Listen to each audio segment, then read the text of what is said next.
Welcome back to the channel. Today we're sailing the Rochester Tier VIII Premium US Heavy Cruiser. Think of a Baltimore, but you trade out radar for smoke. And now you got yourself a Rochester. So you lose some utility, you lose some power as far as sniffing out some of the enemy. But wow, that smoke combination is pretty powerful. Even at Tier 8, it can certainly be huge benefit to have the smoke available. Really, any of the U.S. cruisers, if you add smoke to them, they're just dynamite. So, if you have a chance to sail with a friend or an acquaintance that has smoke and a DD, and they can smoke you up, and you're in a U.S. cruiser line, go at them. It's time to feast. Rochester, beautiful ship, 47,000 HP. Guns don't have a really quick reload. You've got to wait about 12 seconds for those things to get reloaded and ready to go. But they do hit pretty well. You know, like I said, they're just like a Baltimore. Hydro's pretty strong. You have defensive AA. You do have several heals at Tier 8, which is fantastic. And this boat, like a lot of cruisers, especially smoke-type cruisers, you're going to want to kite a lot. You want to get an angle that you can, in a kiting angle, so you can pull away quickly. It can take a little bit of a beating. It can deflect some shells, but it does not want to just sit there and tank. It's not a tankable type of a cruiser. Get some shells off here. Just missed the other cruiser. Hoping to be able to put them down pretty quick. The Bayard is a pretty good fast cruiser. It's like shooting at a DD.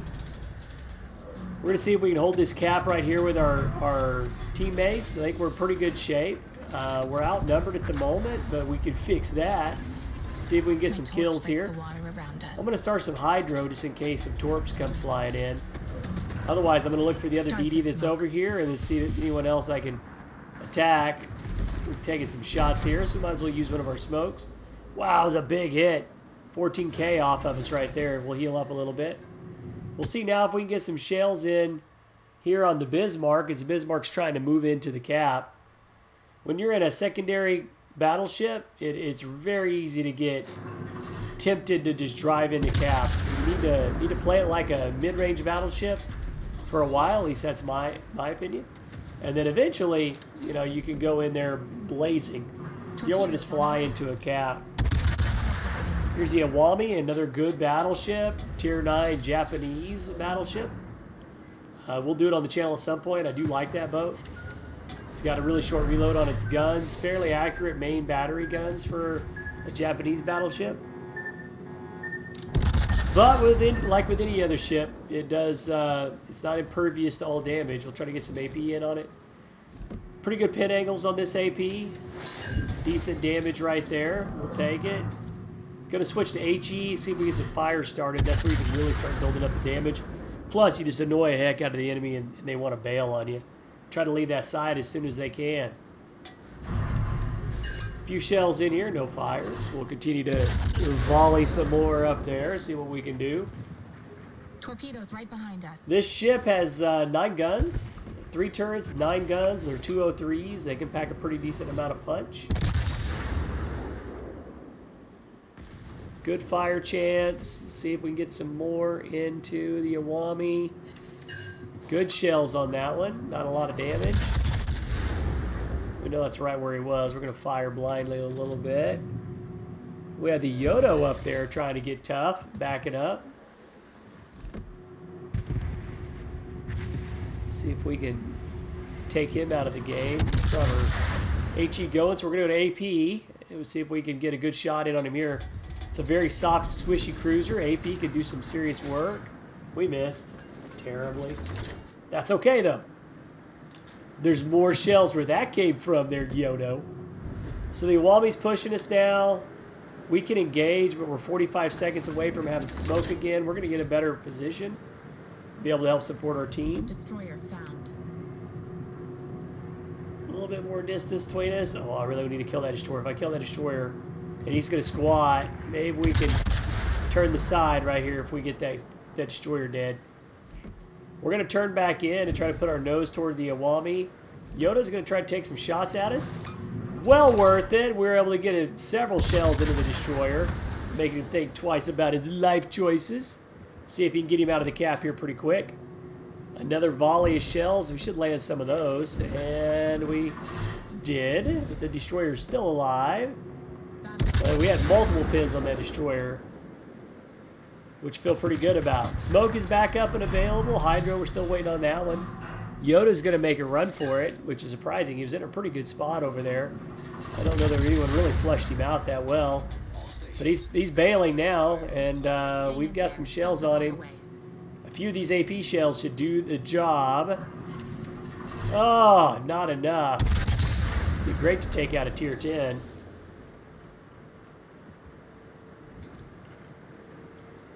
And he went dark on us. Hiding in the smoke. What kind of a cruiser player hides in smoke, am I right? Just forget that in a moment when I start mine. Alright, another one for the good guys. We've got a really good advantage right now. They've lost 5 ships to our 3 that are off the board. We're going to turn about, and we're going to go ahead and just make a push on this cap. DD's still alive, but barely. The Yodo's still alive, but barely. I think we can end this side pretty quick if we can get up there. Yodo's gone now. We'll see if we can move on up and take this cap, and then we can sweep east. DD is there and marked on the map yet again. And looks like he's still hanging around the cap. Did not bail. This is their only cap, so they would definitely like to hang on to it, but they're at a massive disadvantage now. We're pretty much going to roll this one from here on out, it looks like. I'm just going to sail up, try to get a position, do some more damage, and push him off the cap, and make sure we leave no doubt in this one. HE shells on the way for the Iwami. No fires on that one. Not really getting lucky with fires on this one. Oh, there we go. Yeah, we did. We got another fire. My bad. 4 fires started so far in the game. Still not a lot. Rochester can usually rack up a lot of fires and has decent alpha whenever it lands. Going up against Tier 9s and 10s, though, can be pretty tough. That's just the life of any Tier 8 ship. You're going to face a lot of 9s and 10s, which is fine. You get more XP for that. So this is a good boat to grind XP as well. There we go. Got the final shot on the Iwami. And now we're going to move on and see if we can clean up this side. What's left of it with the one ship. We're going to do some hydro in case he threw some torps at us. Should have fired there, though. I don't know why I was delaying so much. Bismarck's still alive and kicking. Get some HE shells in on him here. See if we can do some more damage. No fire on that one, surprisingly. But now he's behind the mountain. The mountain has saved him. Shells over the top of us there. Ducking it pretty easily. I don't think we're going to be able to get around these mountains to be able to get back in the fight. This might end up being a 32K game, even though we pretty much did what we wanted to do. We supported our flank, pushed the enemy out, and did a little bit of damage. Got 1 kill, but not a ton of battle impact on this one. We will probably have to play another game after this, so you can see the Rochester a little bit more. Honestly, it's one of my favorite boats. I like this cruiser a lot. I do like the U.S. cruiser line. The problem sometimes, though, if you're in a game with a submarine or you're in a game with aircraft carrier, you can't just hug an island anymore. You've got to go. And this ship can still perform well in those games. It performs well in up-tiered matches thanks to the smoke. Certainly reasons why I like the Rochester over, say, a Baltimore if you get up-tiered. That smoke will save you and keep you alive even whenever you're outclassed and literally outgunned by Tier 10 ships. A little bit more on the Rochester. It has, like I mentioned, 9 guns, 203s. Reloads around 12 seconds. The range isn't great. It's about 15.8, unless you get you're taking a range mod on it. AT damage is about 2,800. AP damage is around 5,000, unless you build into that as well. Super heavy AP, just like the heavy cruisers in the tech tree.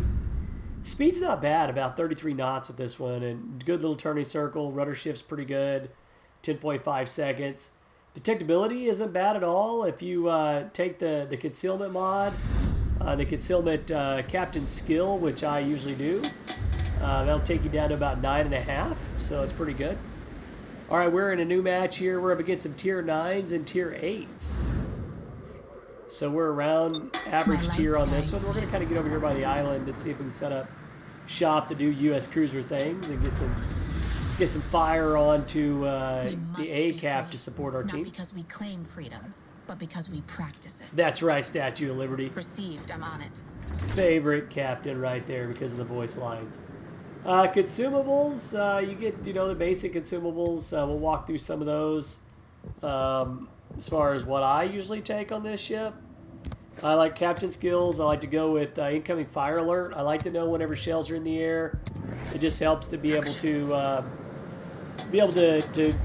dodge and weave and dip, duck, dodge, dive, and dodge.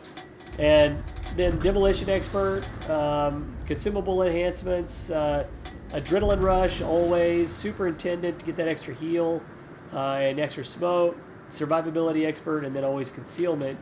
You get in a bad spot and you want to get dark, you better have concealment. For equipment, I always go with the main armaments. Mod 1 in the first spot, engine room protection. You got to protect the engines in these cruisers. They go out fast otherwise. Aiming systems mod 1, propulsion mod 1, and I always, again, go with concealment. So those are the captain skills and the equipment that I use on this boat. Some of the basic stuff, nothing really shocking here. You can go for more range. You can try to lighthouse it, but it just doesn't have the range for that. So it's better to play a little bit more conservative, play it like a U.S. cruiser that has smoke and go from there. You do have hydro, so you can get aggressive at times when you want to rush a destroyer. No radar, though, so you can't really help your team identify a cap. So that utility is a big miss. There's a lot of times I would rather have, as I just ram into this, where'd this island even come from, am I right? Come on now. Losing the radar can be tough at times because it is great to have the utility to force destroyers out of a cap. But when the game gets tough and you get up tier, that smoke is a big deal as well. So love having it. A little bit more on this beautiful boat, the Rochester. Rochester is actually an Oregon City class heavy cruiser. It originally was laid down in 44, was launched in 45, so pretty much missed World War II, is at the very tail end of it, but did not really see any action. Named after Rochester, New York, as you may have guessed. It served as a flagship for the U.S. Sixth Fleet in the Atlantic and the Caribbean before eventually it was transferred to the Pacific.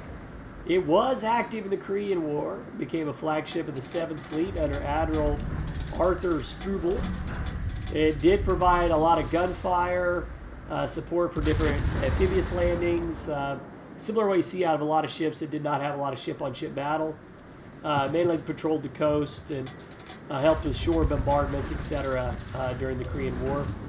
Also was a mobile helicopter platform for a while, which is, at the advent of the helicopter technology for the Korean War. It ended up earning 6 battle stars for its service in the Korean War. This guy's just coming right at me. He's coming right at me, Bob. What are we going to do? We're going to put some shells on him.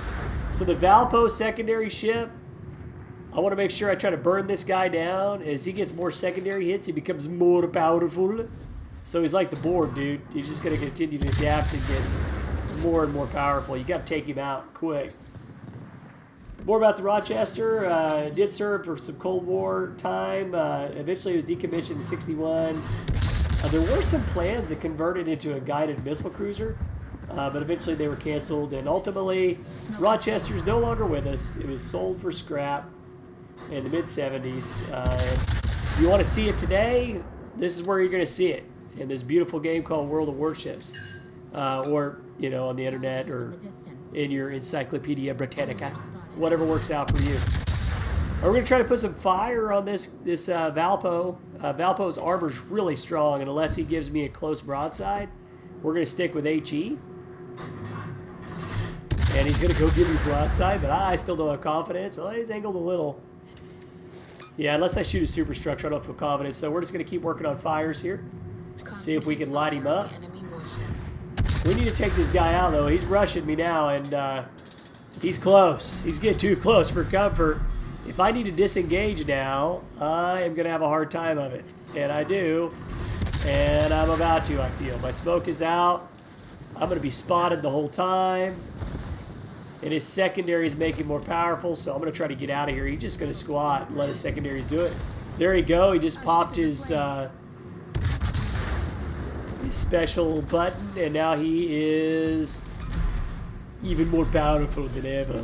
So we have to get out of here. I don't want to completely run, but I need to. I'm just going to kite from here. We're HE in it, baby. We're kiting HE like crazy. Look like the Henry out here. It is important with secondaries coming at you to try to get a little wiggle in there. They will miss if you move. If you hold still in a straight line, the secondaries get more and more accurate. You got to get a little wiggle to you. Little wiggle to you. Just like you're trying to duck regular shells from a human being. All right, we're going to utilize this island for some cover because I'm dead if I stay out here. Not really worried about the Helena or Cataluna, but this Valpo with its secondaries, I don't want to do him any favors. I need to get out of here as quickly as I can. Not doing a ton of damage again in this game, so not the best features to show how Rochester can build up damage. But I think you can see what it's capable of if you command it well. And I do an average job of it. And then you can see, okay, if you do an average job, then, you know, it's what Launchpad Gaming is going to show you is average all the time. All right, we are now dark. We have less than 10 seconds to go for smoke. I should probably get closer so I can get some shots on the cruisers, but I really want to kill the Valparaiso. So we're going to go with smoke here. I can't resist it. So there he is. He's using his special combat instructions again, his special button. And you can see that when all the lights start going off on top of the ship. That was a good volley right there. Get some fires on this guy. He's about done. Probably wasted that smoke, but I did. But at least he's dead. So I wouldn't say I wasted it, really. It was an investment of smoke to ensure the defeat, the utter defeat of the Valparaiso. Okay, we're kind of way up here on the top of the map, unintentionally. We kited a bit, then we went into smoke and the Valpo pushed us a bit. So we're going to get back into the fight. This is still anyone's game. Them losing a Valpo is a big deal. It's a strong battleship. So it's good to get that one off the map. They just got a little too cocky. Didn't wait for any support, or his support just didn't help him. One of the two, and now he is off the map. We'll see if we can push back up toward the cap and maybe back to the middle of the map. Try to get back into this fight. And unfortunately, we are so far away. That's the problem with overcommitting to a side.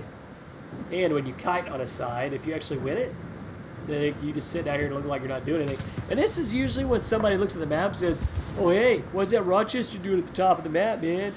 Because they didn't see the story. They got in on the end. They skipped to the last chapter of the book.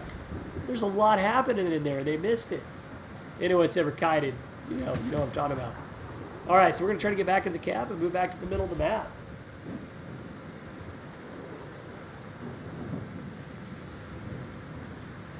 There be a storm of brewing in this match. It's going to limit visibility. Okay.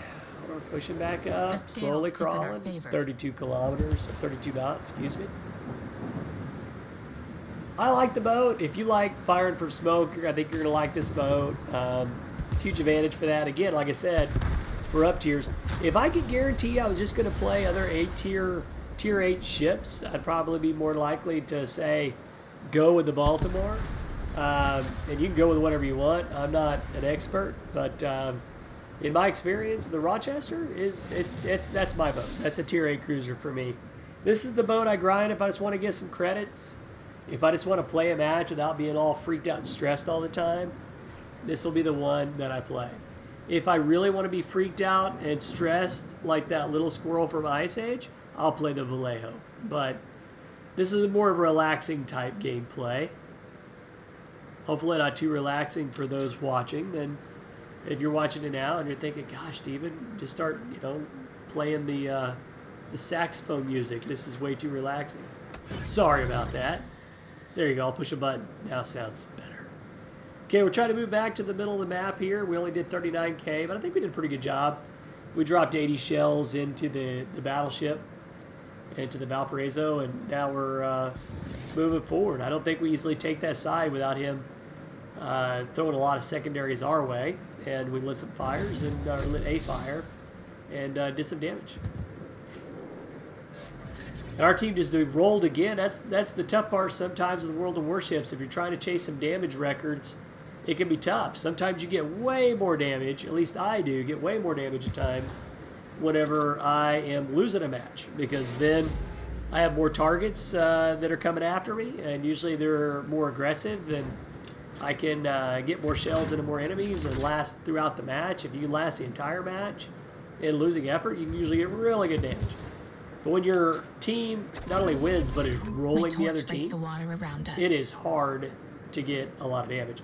Hydro activated. Something's out here. I want to make sure I don't get surprised by it. All right, so Cataluna, my old nemesis from Cap A, is out here. Switching to AP, we'll see if we get some shells into the side of this thing and put it at the bottom of the ocean. It's coming around, coming around. Meet your destiny. Oh, how dare you, sir. Torpedoes in our way. How dare you, Illinois. The kill was mine, dude. All right, well, back at quietly sailing across the map. Just on our little 3-hour tour here, headed south. See if we can find some enemies. See if we can take it to the bad guys. Little red triangles are in trouble. Visibility's limited. We have a cyclone here. It may not look like a cyclone, but this is what a cyclone looks like in World of Warships. If you're expecting massive funnels like tornadoes swirling them out, that is not what happens on this game. Beautiful game, awesome game, outstanding graphics in my opinion. But yeah, there's no massive storms that are just like picking up random fishermen and throwing them about, which would be kind of cool actually. We see a lot of gunfire up here, so either they're just firing at a buoy or there's an enemy vessel, and we see the enemy vessel returning fire, so there's danger. Let's sail toward it, I say. The Boise. See if we get... Oh my gosh, every time. Late to the party. Late to the party. We had a shot there to take him out, but you know, we just got there at the end. The music was off. We stepped in the door. Didn't even get a chance to hang up our coat. Party's over. Well, there we go. We lost it. Lost one of our ships, Carl von Johann battleship with torpedoes. That's a fun ship to play. If you haven't had a chance to do so, find it for coal, off and on in the store. Coming up on the Collingwood, who has been very active in the chat today. Our victory is self-evident. You know, there you go. All right. Speaking of chat, don't need that on the screen. All right, that cost us a shot, but it was worth it. Okay, let's fire into the Iowa. Oh, I cannot believe this. 3 in a row. Stolen from us. All right, we have a Shimanto here, which probably is firing torpedoes. There they are. That's what I would have done. You got torps, use them, man. Can't take them with you. Our ship is All right, we're going to try to turn into them here. Should be okay. Come around, nose. I should probably be shooting at the enemy right now. And I'm getting just pummeled to death. Should have started smoke sooner. I did not. But it's all right. We'll drop it down. Our teammates will benefit from it. Let's get some AP going. Get down, Lion. Oh, I thought we'd do more damage than that. No way. And the Lion's dead. They killed a lion. How dare they? Simba. All right, we're going to go ahead and pull forward. Hey, the game's almost over. No reason to get conservative now. Wait around the smoke, if you know what I mean. We're going to go ahead and pull forward. Get a little froggy and jump. See if we can find the bad guy. We'll start some hydro in case some torps are coming at us. Bismarck just killed the Kitakazi. We not only have a huge advantage, the clock is about out. This game is over. And we did not get a ton of damage. Mainly ended up chasing this thing for a while. But there it is. 2 games in the Rochester. I really like this boat. Did not feature a lot of damage today, but I think what you can see is it has some good perks, good utilities. I think overall you saw some pretty accurate guns. We just were hitting some heavily armored targets, and then after that, like, we couldn't fight a target. Our shells landed right after they left. Finished toward the bottom of the team. Not proud of that, but you know what? I'm proud of the sailors on this ship that risk their lives every day. And thank you, Statue of Liberty, for sailing with us on this fine afternoon. Stats on the Rochester, if I could ever get this screen to stop talking to me. Survivability, pretty good, 47.8. Good artillery. Get off the screen. We already talked about the range. Pretty good fire chance. Really good AA defense, especially whenever you have defensive AA activated. Good maneuverability, good concealment, especially for a heavy cruiser. I think it's a good looking boat. This is a premium camo on it. But the really cool fact here with this one, take a look at the back. We've got pickup trucks. Oh yeah, it's the 50s, Korean War era. We've got pickup trucks. Boom. How about get the ship for that alone, if nothing else. Thanks for joining today. This has been the Rochester. I hope you liked the video. Please like and subscribe, and we'll see you in the next one. See you then.